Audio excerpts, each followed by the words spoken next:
Hello, everyone. Welcome to episode number 2 of Campfire Stories with Sasquatch. Today, I'm going to talk about a story about the tree in the road.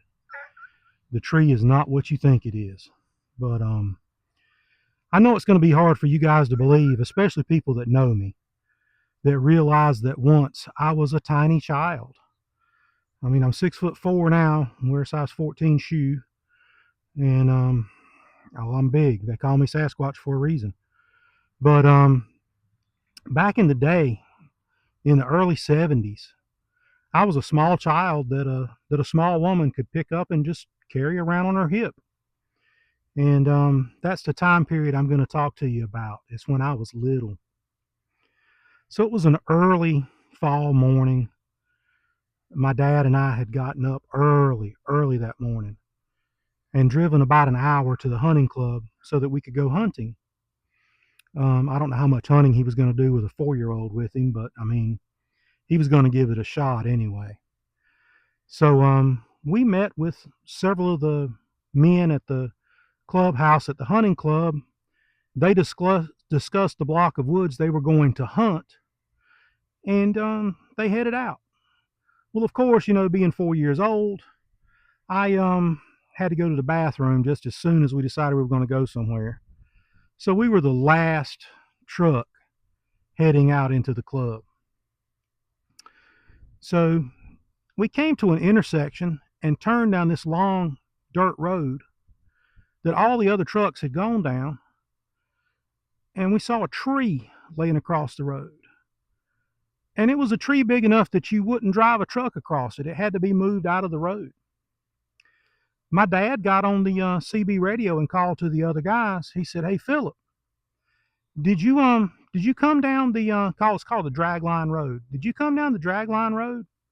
Philip said, "Yeah, I just came down it just a few minutes ago." He said, "Was this tree laying across the road when you came down here?" He said, "No." And he said, "I'll come back and help you with it." Well, my dad was a big man too. He actually made me look small. I'm a little bit taller than my dad was by maybe an inch, but my dad was huge. My dad's hands were at least 1.5 sizes of mine. I could lay both of my hands inside the palm of my dad's hand, and it took that to cover it up. He had huge hands. So he said on the radio, he said, "Philip, no, I think I can move this thing right by myself. Y'all go ahead and do what you're going to do, and I'll be there in just a minute." So Dad told me to stay in the truck. And, I'm 4 years old. I'm jumping on the seat. I'm playing with the vent window on the door, and I'm looking around and doing everything except sitting still in the truck. I mean, it's just the way it is. So it's cool morning. There's a little mist in the air, a little bit of fog. Visibility's decent, but it's not great. You can't see the end of the dirt road that we're on from where we're at. So Dad gets out of the truck and starts walking towards the tree. And he got about 10 feet from the tree, and the tree lifted its head out of the ditch on the other side of the road.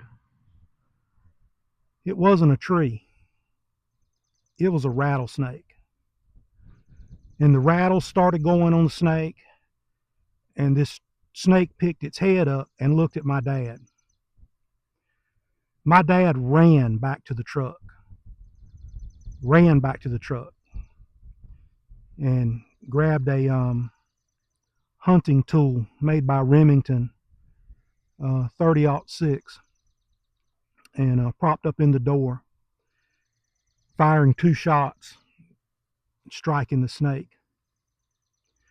Then he got on the radio and he called the guys. He said, "Have you guys turned dogs loose yet? If you haven't, you need to come over here. This is not a tree, it's a snake, and it's the biggest snake I've ever seen in my life." So all the guys come over and everybody's amazed at it. They still won't let me out of the truck. I'm wanting to see it so bad, and They're walking the sides of the road looking into ditches to see if there's any more snakes this size. This snake was so big it could have swallowed me. This snake probably could have eaten a full-size deer. It was huge. So they wound up taking it back to the clubhouse and dressing the snake out. And the snake skin would cover a full-size truck bed. Now, a full-size truck bed at the time was 8 foot long and a little over 4 foot wide. You could put a 4x8 sheet of plywood in the back of the truck, close the tailgate. You wouldn't even know it was back there. So we're talking about a fairly large truck. The snake skin covered the back of the truck and hung off both sides and hung off the back. This snake was huge. So when people tell you that monsters are not real, they are. Monsters are real. That snake was monstrous.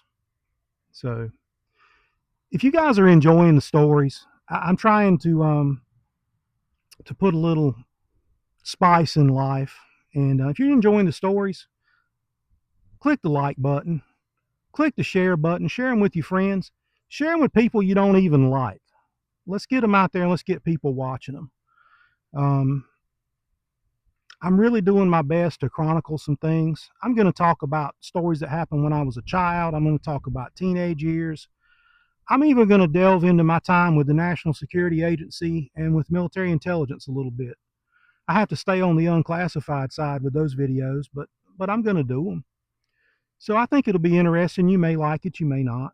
We'll see. But like and subscribe and help me out. Share it. Thanks. Goodbye.